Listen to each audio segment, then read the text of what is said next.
Hi friends, welcome back to my channel শিল্পকলা dance and daily blog. আজকে আমি আবার চলে এসেছি তোমাদের সামনে একটা রেসিপি নিয়ে। আজ করবো কড়াইশুঁটির কচুরি আর আলুর দম। তো দেখে নাও, আমি প্রথমে এখানে কড়াইশুঁটি নিয়ে নিয়েছি। তারপর কড়াইশুঁটিটাকে আমি একটা পেস্ট করে নিয়েছি মিক্সিতে।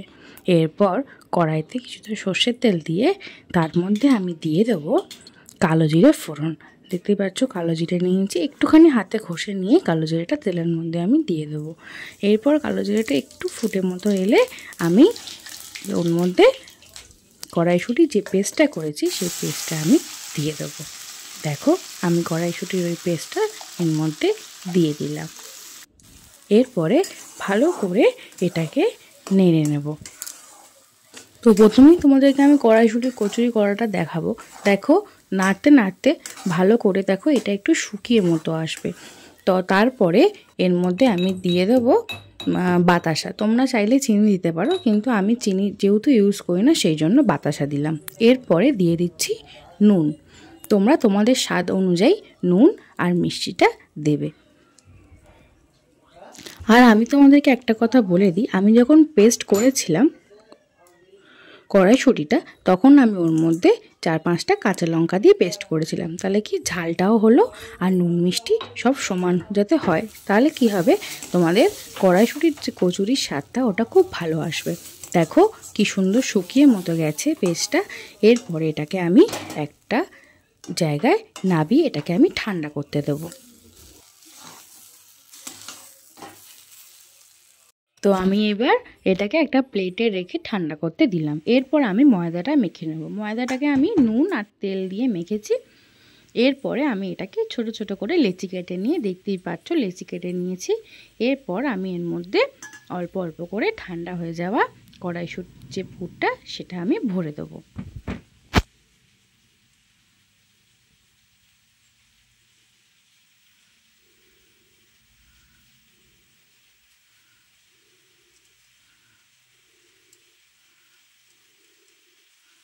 তো আমার পুর ভরা হয়ে গেছে। এরপর এটাকে আমি বেলে নেব। তোমার বেলাও হয়ে গেছে, দেখতেই পাচ্ছ বেলে নিয়েছি। এরপর আমি কড়ার মধ্যে তেল গরম করতে বসিয়ে দিয়েছি। কড়ার তেল গরম হয়ে গেলেই এর মধ্যে আমি এইবার দেখো দিয়ে দিচ্ছি। দেখো আমার দেওয়াও হয়ে গেছে এখানে। এবার আস্তে আস্তে এটাকে ভাজবো।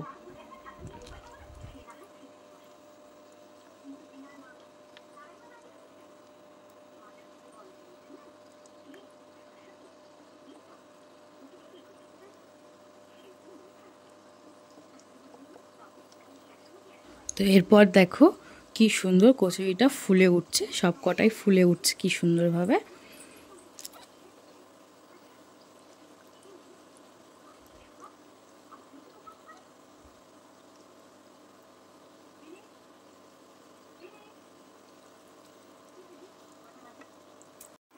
তো এইভাবে আমি এবার একটা একটা করে সবগুলো কচুরি বানিয়ে নিচ্ছি।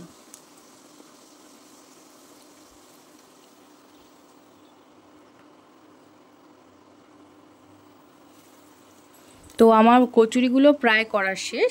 এরপরে আমি তোমাদেরকে যেটা দেখাবো সেটা হচ্ছে আলুর দমের রেসিপি। তার জন্য আমি ছোট ছোট নতুন আলু ধুয়ে নিচ্ছি, ভিজিয়ে রেখেছিলাম। আর তারপরে নিয়ে নিয়েছি টমেটোগুলো আমি কুচি কুচি করে কেটে নিয়েছি। এরপর দেখো দেখাচ্ছি, ধোয়া আলুগুলোকে আমি এরকম কাঁটা চামচ দিয়ে গায়ের মধ্যে ফুটো ফুটো করে দিচ্ছি। কেন করছি? কারণ আমি নুন দিয়ে আলুটাকে সেদ্ধ করব, তাতে নুনটা আলুর ভেতরে ঢোকে, সেই জন্য ফুটো ফুটো করে দিলাম। এরপর আমি দেখো প্রেশার কুকারের মধ্যে নুন দিয়ে দিলাম পরিমাণ মতো। দিয়ে এবার প্রেশার কুকারটা আটকে আমি গ্যাসটা জ্বালিয়ে এবার আমি প্রেশার কুকারটা বসিয়ে দেব। তো প্রেশার কুকারটা আমি গ্যাসের মধ্যে দেখো বসিয়ে দিলাম। এরপর আমি ওয়েট করব 2টো সিটির। তো আমার 2টো সিটি পড়ে গেছে। প্রেশার কুকারের ঢাকনা খুলে আলুগুলো এবার একটা ঝুড়ির মধ্যে ঢেলে নিলাম ঠান্ডা করার জন্য। জল দিয়ে ঠান্ডা করে নিয়ে এবার আমি আলুগুলোকে ছাড়িয়ে নিচ্ছি। তারপর দেখো আমি একটা মশলা তৈরি করব। তার জন্য আমি কড়াতে 5-7টা ছোট এলাচ দিয়ে দিয়েছি। এগুলো একটু ভেজে নিয়ে শুকনো খোলায় তারপরে আমি এর মধ্যে দিয়ে দেবো কিছু পরিমাণ গোটা জিরে। এই দেখো আমি দিয়ে দিচ্ছি এবার গোটা জিরে। এটাকেও হালকা ভাবে নেড়ে নেব। একটু গরম মতো হয়ে গেলে এগুলোকে আমি এবার গুঁড়ো করে নেব। তো এবার আমি আলুর দম করবো বলে কড়ায় তেল দিয়ে দিলাম। এরপরে তেলটা একটু গরম হলে এর মধ্যে আমি দিয়ে দেব দারচিনি আর ছোটো এলাচ, আর তার সঙ্গে দেব জিরে। তারপরে আমি দিয়ে দেব যে টমেটোগুলোকে আমি ছোট ছোট কুচি কুচি করে কেটেছিলাম, ওই টমেটোগুলো এবার আমি দিয়ে দেব। টমেটো দিয়ে ভালো করে নাড়বো। নাড়ার পরে আমি যে কড়াইশুঁটি রেখেছিলাম সেই কড়াইশুঁটিটা দিয়ে দেবো। কড়াইশুঁটিও ভালো করে নেড়ে নেব। টমেটো আর কড়াইশুঁটি একসঙ্গে তেলের মধ্যে নাড়িয়ে নিয়ে সেদ্ধ করে রাখা আলুগুলো এবার আমি এর মধ্যে দিয়ে দেবো। একসঙ্গেই মশলা দিয়ে আলু টমেটো সব একসঙ্গেই কষাবো। তো দেখো আমি আলুগুলো এর মধ্যে দিয়ে দিলাম। এরপরে আমি নুন দিয়ে নাড়িয়ে কিছু সময়ের জন্য ঢাকা দিয়ে রেখে দেবো। তো আলুর পরিমাণ অনুযায়ী তোমরা কিন্তু এর মধ্যে নুনটা দেবে। তো এরপর দেখো আমি একটা জায়গার মধ্যে নিয়ে নিয়েছি পরিমাণ মতো হলুদ গুঁড়ো, ধনে গুঁড়ো, জিরে গুঁড়ো, ওখানে হচ্ছে লঙ্কার গুঁড়ো, আর এটা হচ্ছে কাশ্মীরি লঙ্কার গুঁড়ো। এরপর এগুলো আমি আলুর দমে দেবো। আর এটা হচ্ছে আদা বাটা। এরপর আমি একে একে দিয়ে দেবো মশলাগুলো। প্রথমে দিলাম আদা বাটা, তোমরা তোমাদের পরিমাণ মতো দেবে, আমি আমার আলু অনুযায়ী পরিমাণ মতো দিচ্ছি। এরপর আমি এই সব মশলাগুলোকে দিয়ে দেব। মশলাগুলো দিয়ে এরপরে ভালো করে এটাকে আমরা কষাবো।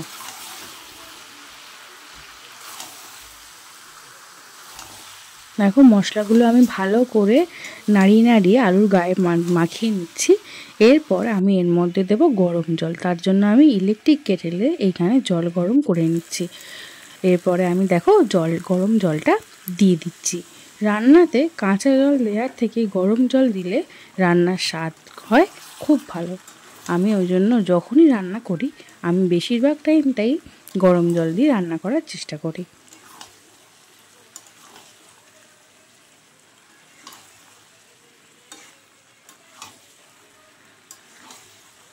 তো আমি এটাকে এবার ভালো করে অল্প অল্প জল দিয়ে দিয়ে কষিয়ে নিচ্ছি। এরপরে দেখো আমি দিয়ে দিয়েছি বাতাসা। এটা অপশনাল, তোমরা চাইলে দিতেও পারো, মিষ্টি না দিলে না দিতে পারো। তবে নিরামিষ রান্নায় আমি একটু মিষ্টিটা দিয়ে রান্না করতে পছন্দ করি। তো এরপরে দেখো আমি দিয়ে দিচ্ছি ঘরের তৈরি এই মশলাটা। এখানে আমি বাইরের কোনো গরম মশলা ইউজ করিনি। প্যাকেটের শাহি গরম মশলা বলো বা আলাদা গরম মশলা আমি ইউজ করিনি, আমি করেছি এই মশলাটাই। এবার দিয়ে এটাকে একটু ভালোভাবে নাড়িয়ে নিয়ে এরপরে আমি দিয়ে দেবো ধনেপাতা। ধনেপাতা দিয়ে ভালোভাবে নাড়িয়ে আমি গ্যাসের ফ্লেমটা বন্ধ করে দেব। আমি দেখো বাটিতে তুলেও নিয়েছি আলুর দমটা। এবার আমি প্লেটিং করে নিলাম গরম গরম কড়াইশুঁটির কচুরি আর আলুর দম। আজকের ভিডিও এই অবধি। কেমন লাগলো আমার কড়াইশুঁটির কচুরি আর আলুর দম তোমরা কিন্তু অবশ্যই কমেন্ট করে জানিও। লাইক কমেন্ট শেয়ার করো আর চ্যানেলটাকে অবশ্যই সাবস্ক্রাইব করো। ভালো থেকো, সুস্থ থেকো। আবার আসি অন্য একটা ভিডিও নিয়ে।